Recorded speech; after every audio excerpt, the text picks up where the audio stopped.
halalan. Pero did you notice na nakapula siya ngayon? Pareho kami.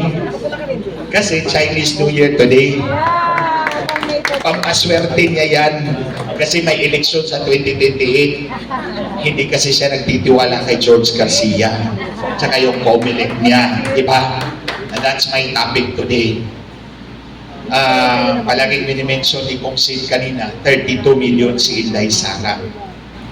Yang 32 million na boto ni Inday Sara, totoong boto niya yan.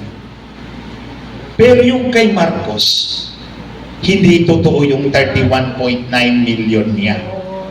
Dinagdagan nila yun. Kaya nga makita ninyo yung gross insecurity ni Marcos at ni Lisa kay Inday Sara. Kasi nakita nila yan eh. Ito, mahal na mahal to ng mga tao.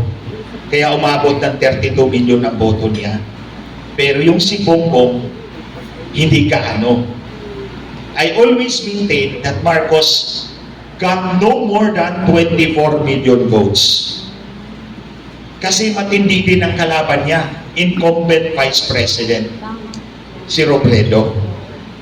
So ang ginawa ni Lisa, nakipagkonsabo sa Smartmatic para dagdagan yung boto ni Bongbong para idikit yung boto niya kay Inday.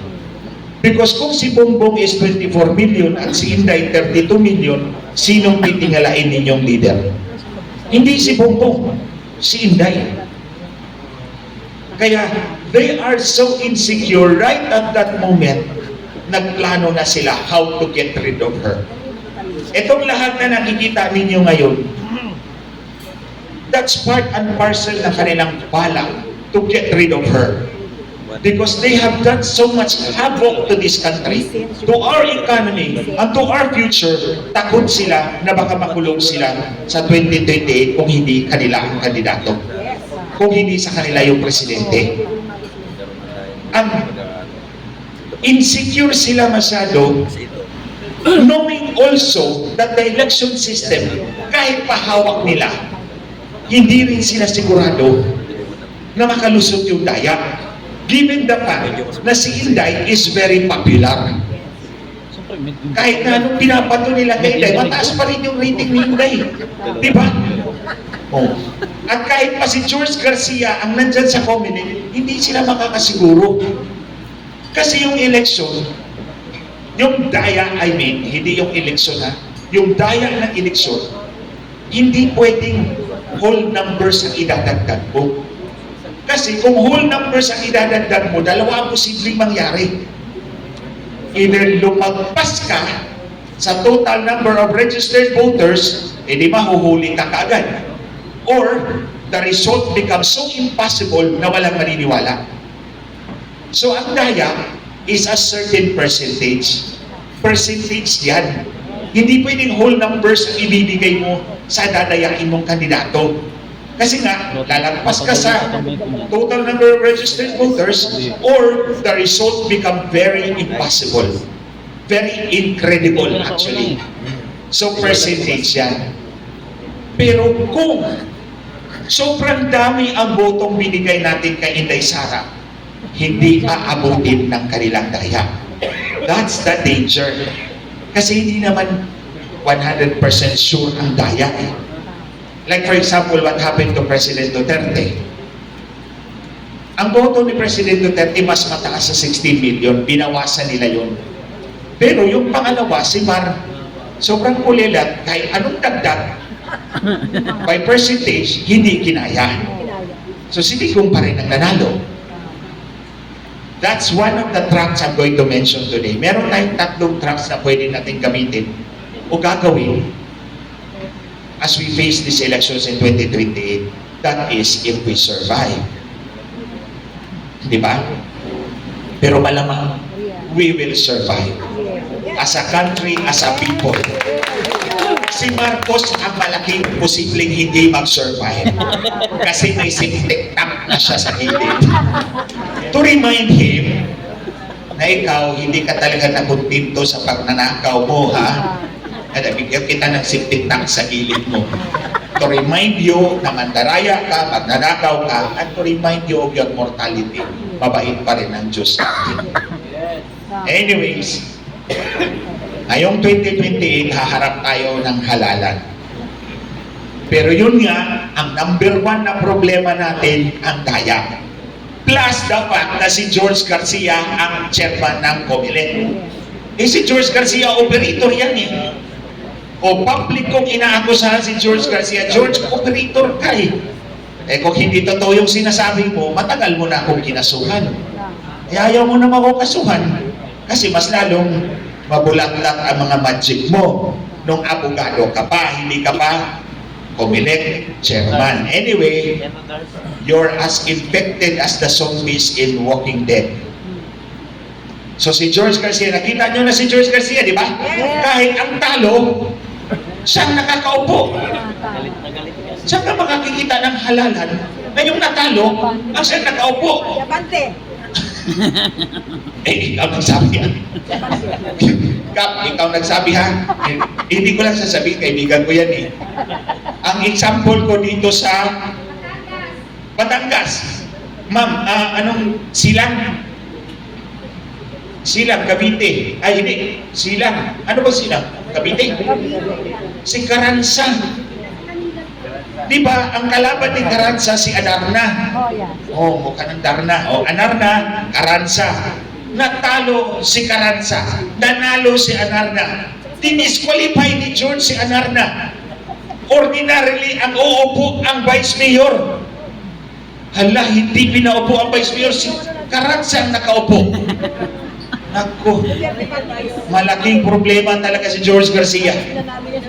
Kaya ito yung hinaharap nating problema sa 2028. Hindi lang yung makina, si George Garcia. Kasi kahit ang talo, pwedeng umupo. At pinapaupo yung talo. Si Duterte Martinez, di ba? Duterte yun, Martelis. Duterte yun. Martelis. 3 seats, nawala. Dilima. Pinalit. Pinanalo. Dilima. Si Dilima ba pumalit? Di ba? Okay na. Alam mo na, si George Garcia yan. Anyway, ito mga kababayan, 3 tracks. Unang track, yung hybrid election system. We have 2 years, pero imposible yun. Palagi nating sinasabi na dapat hybrid election system ang gagawin natin, election system. Ito yung mano-manong botohan, automated yung, mano-manong bilangan, automated yung transmission. Kasi po, sa mano-manong botohan, mano-manong bilangan, mano-manong transmission, kikidnapin yung ballot box, papalitan yung election returns. Kaya pagdating sa munisipyo, ang nanalo sa presinto, talo na. Kaya ang gagawin natin, manual voting, manual counting, bibilangin natin yan dyan sa harap ng publiko, tas automated yung transmission para walang makapandaya. Kung dadayain mo man sa transmission, mahuhuli ka kasi binilang yan doon sa presinto. Alam ng tao yon. But given the fact that Congress is controlled by Marcos, hindi sila papayag doon. But that's one track we can still do. Kung, di ba, 2 taon, pwede pa. We have 2 years to go.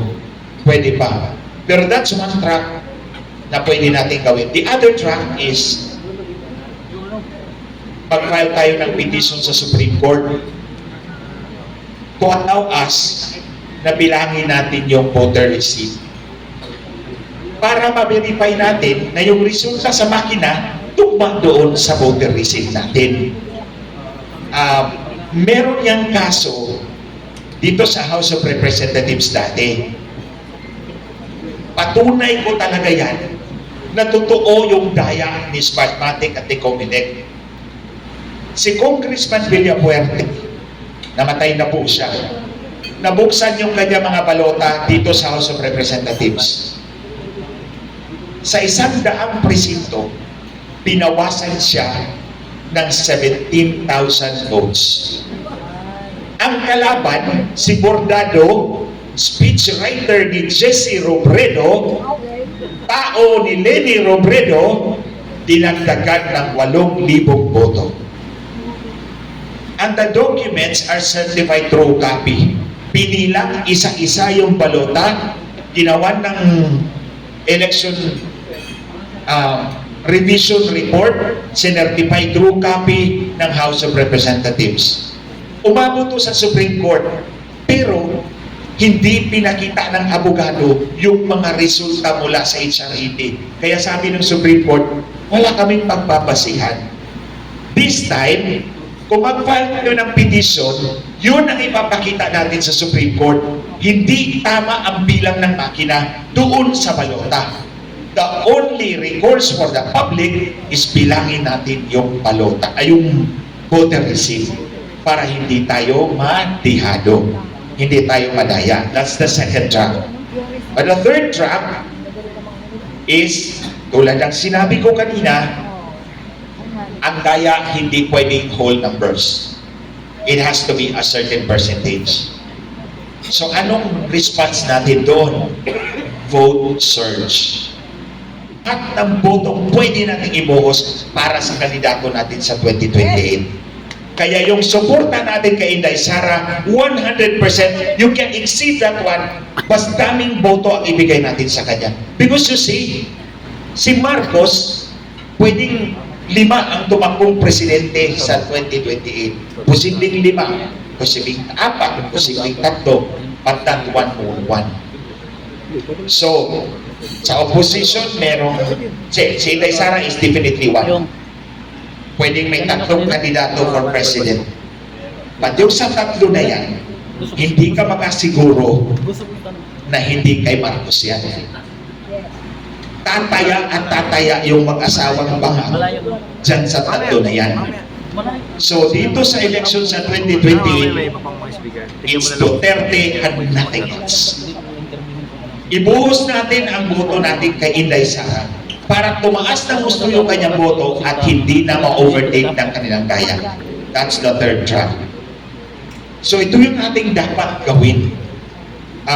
Sana hindi yan uwi ka. Tulad na ng sinabi ko, yung hybrid election system, malabo yun. Kasi nga kontrolado nila yung House of Representatives. Dito sa petition sa Supreme Court, pwede pa. I will craft with matulong ako ito River yes. Kami ni Attorney P. We will craft a petition. Kailangan nating suportahan yun. Bilangin natin ang ating voter receipt para ma-verify natin yung makina.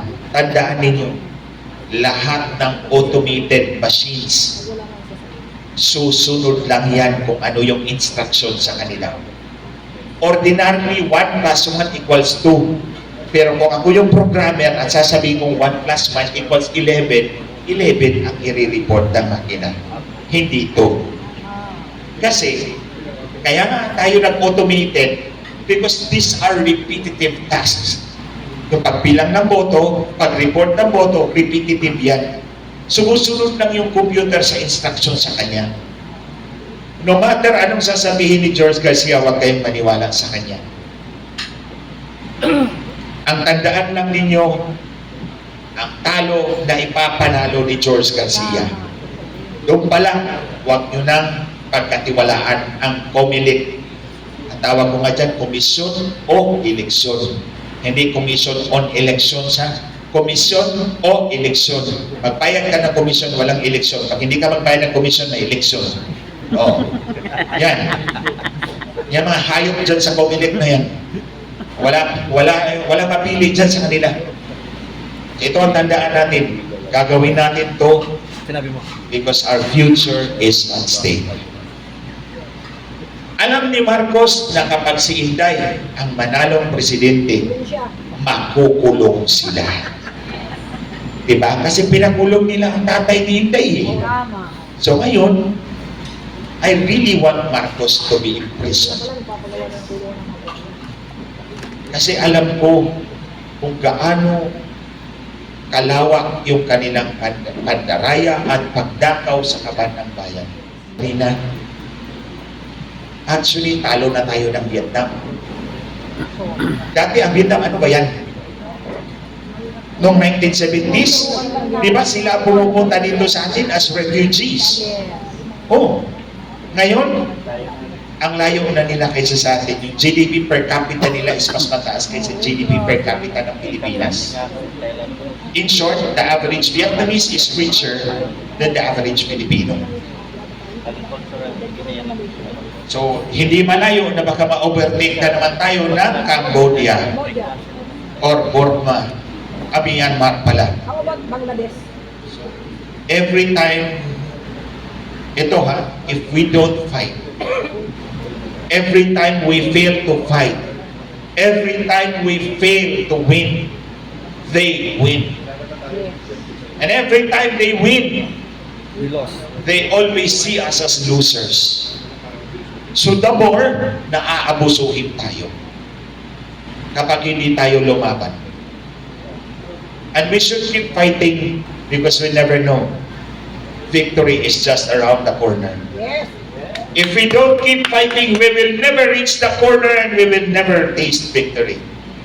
And if we keep fighting on and on, you never know when we will hit the lucky punch. Wawagi na umaayaw. At pagwawagi tayo kasama si Kapitana. Yes. So I think that's all I can say. And if you have questions, I will be ready to answer. Thank you, Attorney Glenn. Palakpakan muna po natin, Attorney Glenn. So, before we take our lunch break, meron po tayong dalawang tanong, Attorney. Para po, quick lang po to. Quick question lang, 5 minutes. So, bigay po natin, palakpakan natin from Central Zone, Probinsya ng Tarlac, Tito Herbert Lugo. Salamat po, Sir Sergeant. Sir, Good morning po, Attorney good Glenn. morning, sir. Ito pong tanong ko po maring ngayon lang maririnig at tulungan ng buong Pilipinas. Iba no? Aking tutuhugin yung organisasyon na kinusang pagbabago. Lead Organization Incorporated. Pagbabago. This is a faith-provoking, energy-motivating question. Halimbawa, kasi sabi ni visionary tayo.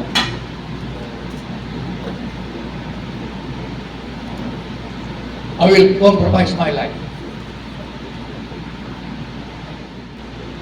I have got conviction and faith in the Lord Jesus Christ. Ano ang maisog na sagot natin sa tanong? How about if we will win the prize? What motivational energy o faith-provoking return sa ating mga maisog ngayon para lalong sisigla, hindi matatakot at titibay upang ipursige ang inusang tunay na pagbabago sa ating bansa. Kasi tayo lahat nagnanais na pagbabago na tunay. Hindi lang pagbabago na salita, it is a mighty change in the heart. Yun po, Atty. Sir, ano po tanong ninyo, sir? Ano yung plano ng those in the loop? Sige, sir. Assurance na Sige, sir. return naman dito sa mga nagsakripisyo. Kasi yan ang narrative sa baba. Past. Ano realidad? Past. Ano yung magamit namin? Baka mangyari nung Kore, tayo nagsisigaw, pero iba yung po. Yun po, tanong ni realidad po. Sir, ganito po ha. I cannot promise you anything because I am not the candidate. Iba po yun po, ako yung mag-promise. Kasi nung una akong tumakbo as congressman sa Biliran, hindi naman po ako kilala eh. I was nobody. I just passed the bar. And then I worked in a supermarket as operations manager. And then, hindi ako kilala ng mga taga-Biliran at that time. So ginawa ko, sumulat po ako sa kanila, isang appeal letter sa kabila naman yung mga pangako ko. Ito yung pangako ko sa inyo, ito yung gagawin ko pag ako'y naging congressman at pinirmahan ko yun. Wala po politiko o walang kandidato mangangako sa inyo in black and white at pipirmahan. Dahil lahat ng pangako, napapako. But rest assured, sir, I'm here sa Maiso. I'm guided by that same principle na kung ano yung pinangako natin sa taong bayan, yun ang ibibigay natin sa kanila. On my part, kung nandun ako, I will do my best. Ang palagi kong sinasabi is, gusto kong umasenso ang buhay ng bawat Pilipino. That's as honest as I can be. And God can strike me dead kung ako'y nagsisinungaling sa inyo. No. God can strike me dead. Kasi ang Diyos lang naman nakakalam kung ano nasa puso ko eh. Yes. That's exactly what I want. Na lahat tayo umasenso ng sabay-sabay. Tumaya ako dito sa Maiso because kilala ko yung dalawang mag-asawang Marcos. Mga walang kwentang kaluluwa yan. Yeah, tama. Kaya nga nagsisindi ako ng kandila gabi-gabi for the eternal damnation of their souls. God forgive me. Kasi they are incorrigibly corrupt, hopelessly corrupt. Wala tayong pag-asa sa dalawang Marcos na yan. Oh, si Marcos Jr. at si Lisa Marcos. Hindi ko tatawagin presidente yan.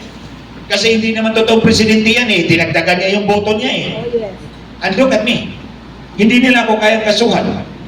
Hindi nila ako kayang i-shut up. Because I'm speaking the truth. Totoo yung sinasabi ko. So, sa tanong ninyo, sir, ano my best kung umabot tayo doon sa punto na yun? Kung ano man yung ibibigay ni Inday sa amin na posisyon sa Maiso, we will do our best to alleviate the lives of our people. Okay. Because that's what you have been fighting for. And I'm here promising you that thing. Na mabago ang buhay ng bawat Pilipino. Because we deserved that a long time ago. And they keep promising, nothing happened. Attorney Vic. So I hope we're able to encourage our people. Si Inday, makikinig naman po yan. And no leader would want to betray his people, except lang itong dalawang Marcos na to. Traitor talaga to. True and true. Tingnan mo, lahat ng sumuporta sa kanila, walang nasa kanila ngayon. Number 1 ako. Si Maharlika. Because walang gratitude. Si Trixie. Marunong kumanam. Si Japet Simpson. Attorney Vic. Si Atty. Vic. Attorney with that, Ang please. pinakamalaki, si Inday Sara. Attorney with that, please let's Sige, go. acknowledge the tinig ng Maiso, Attorney Vic Rodriguez. Ayan, no? So yun. So I hope, sir, I was able to answer your question. Sige. Kap, may question ka? May question kayo? Okay, meron pa po dalawa. Si Kap, meron din. Sige. Si from Central Luzon again, Doc Edwin Manini, palakpakan po natin. Once again, please acknowledge Attorney Vic Rodriguez. Dumating na si attorney, guys. Okay, magandang Ano? tanghali po, Attorney Glenn. Hi, Bishop. Yes. Good noon. Tatanong ko lang ho, regarding po dito sa nakarang eleksyon, alam ho natin na nabanggit niyo ho kanina, yung pong mga allegedly na mga dayaan na nangyari nung nakarang eleksyon. At napakarami nga po niyan.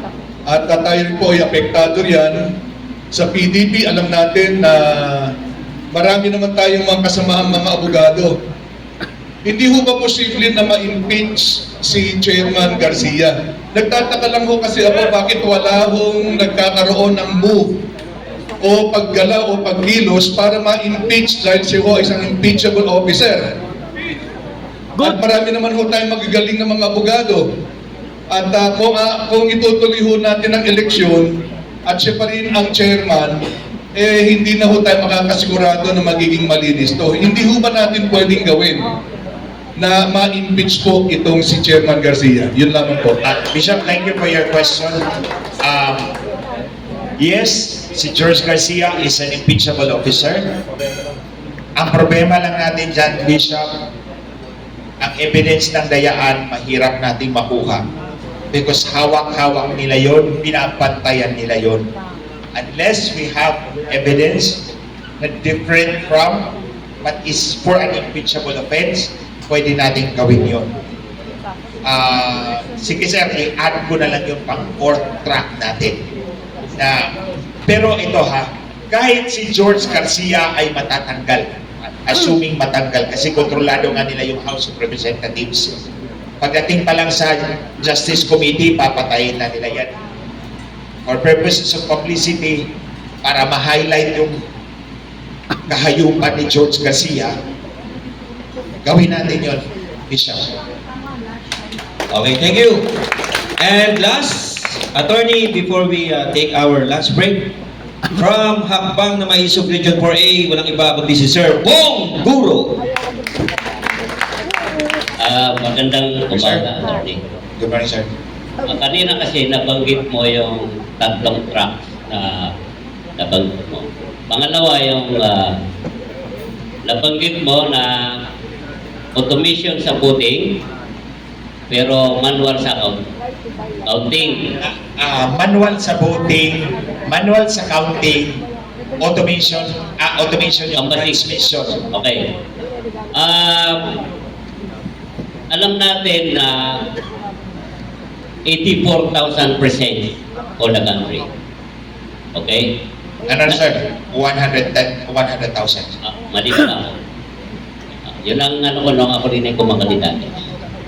So, alam natin ang makakakuhanan ng kopya ng election return yung dominant party. Ngayon, nangyari ito itong nakarang eleksyon, 2025. Tayo, lalo na tayong maisog, wala tayong hawak na kopya ng election return, pati yung ano. Paano natin may paano tayo makasigurado na kapag yung counting, yung canvassing, paano natin ma-prove na may dayaan kung wala tayong kopya? So ngayon, alam natin na 2 years and 2 months of election, pero mabilis ang panahon. So, paano natin yun pagkagampanan? Yung ganong, para makakuha tayo ng ebidensya sa election. Sir, Thank you, Sir Bong. track number 2 is about a petition sa Supreme Court. Yung bibilangin natin yung resibo. Ang mahalaga, mabilang natin yung resibo, yung election return, doon natin ibabangga yan sa election return. Kahit wala tayong kopya, merong kopya yan sa labas ng pintuan ng classroom. Kasi pag nag-print na yung election returns, ang isang copy niyan, ipopost yan sa harap ng, doon sa pintuan ng classroom, ipopost yan doon. So, wala pa rin saysay kung election return lang ang hawak mo. Kasi ang makina ang nagbilang yan eh. Hindi mo na-verify yan eh. Kaya nga mag-file tayo ng petition sa Supreme Court to allow us to count the voter receipt. Para mabilang natin yung resibo at ikumpara natin doon sa election return kung tugma ba. Kung tama ba yung pagbilang ng makina. Kasi kung hindi, madadaya pa rin tayo. So that's exactly what I think the most feasible is to file a petition in the Supreme Court to allow us to count the voter receipt. Given the fact na meron na tayong ebidensya na hindi talaga tugma yung bilang ng makina at yung balota.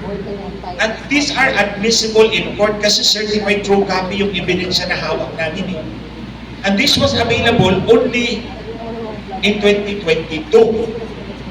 Wala pa ito nung dati. 2022, pa-election na eh. At then noong 2025, hindi naman ako nakag-file this time. Kasi presidential election ngayon.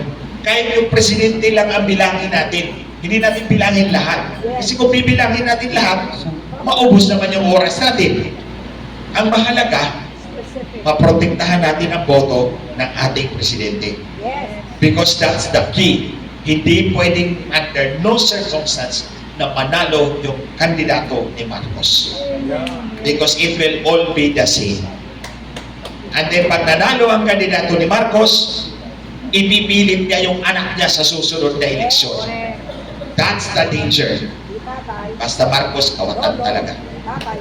Attorney, pasingit ng isang tanong. Ay, yes, di ba? Attorney Glenn, hypothetical question, mabigyan ka ng biyaya na, or task ba, and challenge, no, na sabihin sa'yo ni Vice President Sara Duterte, kapag presidente na siya, Attorney Glenn, ikaw na ang bahala sa COMELEC. Ano muna mong nilinisin? Tao o teknolohiya? Kung ako, ang ihingin ko kay Inday Sara, i-abolish ko muna yung COMELEC. Lahat ng tao dyan, papalitan mo, maliban lang sa janitor. Janitor, clerk, yung mga low employees. Alam mo yung mga security, minsan pumapasok naman ako dyan sa COMELEC. Ang janitor, ang security, nagpapasalamat po sa akin. Sabi nila, Attorney, kasama po kami sa laban para malinis yung eleksyon. Wala lang kami magagawa kasi sila ang mga Diyos dito. So kaya tinatandaan ko yan, yung mga janitor, yung mga security, walang kinalaman yan. Pero kung ako, abolish the COMELEC first. Lahat ng tao dyan tatanggalin, palitan natin yung election system. Shoutout sa inyong lahat ha. Para, wala namang saysay. Kung ang papalitan mo lang ang election system eh. Kung nandyan pa rin yung mga Resident Evil, ay walang mangyayari. Ang tawag ko dyan, Resident Evil eh. Evil talaga eh. Resident And, Evil. kung pwede lang, umalis dyan sa Palacio del Gobernador. Thank you, Kasi nga, para sa inyong kalaman, yung Palacio del Gobernador, di ba, yung COMELEC, nasa bukana siya ng barangay 666. Kaya maraming demonyo dyan. Sa kabila naman side, nandun yung Manila Cathedral. So it's a battle between good and evil. So kung pwede, lumayas ka dyan. Kaya nga hindi pa malinis-linis yung eleksyon natin kasi nga sa bukana ng barangay 666 ng Manila. Kap, meron ka ba? Okay na? So I think, meron pa ba? Sige. Ayaw ka ba salitain ni Placido? Ayaw ka ba salitain Ayaw ni daw Placido? bang salitain? Baka bawiin yung sakit natin pag salitain na natin to. Hello. Tama yung sinabi ni Placido, sir. Magmula noong September 13, ang sasakyan ko ginagamit hanggang ngayon. Hindi pa tapos yung gera. Di ba? So, ang tanong ko naman po, hindi ako nagtatanong. Nagpapasalamat ako. Alam niyo po bakit? Isa kayong angel. Dito sa Lahat tayo, ma'am. Opo. Kap, lahat Pero- tayong nandito, angels. Kasi lahat ng nasa Malacanang, devil. Pero Nasa sir, COMELEC. sir, ang sabi pa bro, Ito si Kapitana, kasama ko na to eh. Sa laban sa eleksyon noong 2016. Tagal na kami magkasama nito. unang-una, nagpapasalamat ako kay God. Dahil hanggang ngayon, makikibaka pa rin tayo. Si Bongbong Marcos, nasa St. Luke na, pero hindi pa kinukuha yung hangin at nasilisingot niya. Siguro meron pa siyang plano. May purpose pa na dapat ang maisog through the leadership of nandito si Yusek 10 na nandito sa birthday ko noong 28. Marami na daw nagsiselos sa akin eh. Dahil nandun siya sa birthday ko. So, isa rin yung pinapasalamatan ko yun. Alam niyo ba, bakit sir? Kung hindi ako nakinig kay Placido noong September 13, na in-invite ako doon, pinunta pa ako sa Payatas, sabi ko, ano magagawa ko sa inyo? Senior citizen na ako. Wala na ako sa posisyon. 18 years kasi ako ng posisyon sa Payatas. Ano magagawa ko sa inyo? Senior citizen na ako. Wala akong posisyon sa gobyerno. Na-recommenda kasi ako ng isang kasama natin si Councilor Ponce sa Pampanga. So, I'm proud. Sir Antonio Mayo, shout out sa'yo. Kaya naman ako sumama dito Pansit, sa shout out, grupo na ito. Hindi ko man alam yung maisog eh. Yung pala, yung organization pala yun ng PRRD. Pero bukod doon, I am Ma'am proud Janet, shout na out. nagmamalag Ay, ko Mama rin na Kiara, shout out with sa'yo. my own, yung sarili kong diskarte, kumbaga sa ano, naniniwala lang kasi ako doon sa sa wisdom ni God. Okay? And then, nung hinuli si PRRD, so that everybody will know, di ba? Nung hinuli si PRRD noong March 13, I went to Cebu, Mama Mary. Nagpray ako kay Mama Mary. Nasa video ko yun, re-record ko para meron ako ebidensya, if ever. Na ang tanging prayer ko lang kay Mama Mary, pumila ako ng mula 1 kilometro yata bago mapuntahan yung likod ni Mama Mary sa Simala Church. Oh. Oh, nilakad ko yun, sir. And then, Ma'am Lisa, ang prayer ko doon is ano, Ma'am Lisa. maibalik si PRRD na buhay at magkaroon tayo ng peace sa bansang Pilipinas. Magwa 1 year na yun, sir, sa March 13, 2026. Diba? March 11. And then, dumating sila Presido noong September 13. So, ibig sabihin, ito yung akong prayer ko na na-meet ko sila. And then, nag-start na yung Maraming salamat sa lahat ng likes. mag-rally noong September At sa dalawa kong, 15. Kaya LP Angels nag-resign dyan. si Martin Romualdez. Si Ma'am Tiara Oo. at saka si Ma'am And then, Mayora. October 12. And then, September 20 muna. And then, October 12. And then, November 16, 17, 18. Noong 17 naman, nagsalita na si Amy Marcos. And then, another, hindi pa tapos sir eh. Noong December dapat, meron na naman nakaplano. Hindi naman nag-materialize. Diba? And then, ngayon, February na sir. Yes, ma'am. Tapos nag-workate tayo na nung January ka. January. Diba? Oh. Tapos, doon sa Cebu naman, naharang yun sila, sila Congressman Defensor. Nung January 28, 29, 30, ganyan. 31, nandito naman tayo sa motorcade. And then, February na naman ngayon. Sabi ko, Lord, wala ba magkatapusan? Kaya, ang sa akin, sir, thank you, my God, nandito pa rin tayo, nakakilala tayo. Thank you sa aking sarili. Siyempre, papasalamatan ko yung sarili ko, sir, kung walang napapasalamat sa akin, di ba? Ay kami nagpapasalamat. Thank you sa aking po kami sarili inyo. dahil even 71 years old ako, nandito pa ako, nasasaksihan ko yung mga leader na lumalaban para sa bansang Pilipinas. Palakpakan naman natin ating mga sarili. Di ba? And most especially, yung pero meron ako ibubulgar sa inyo, sir. Sige Alam mo yung libro ko, na hiniram ni Placido magmula noong September 13, hindi siya soli. Alam mo siya ang title ng libro ko? Bakit hindi mo makuha ang gusto mo? Hindi mahalaga yung gusto mo!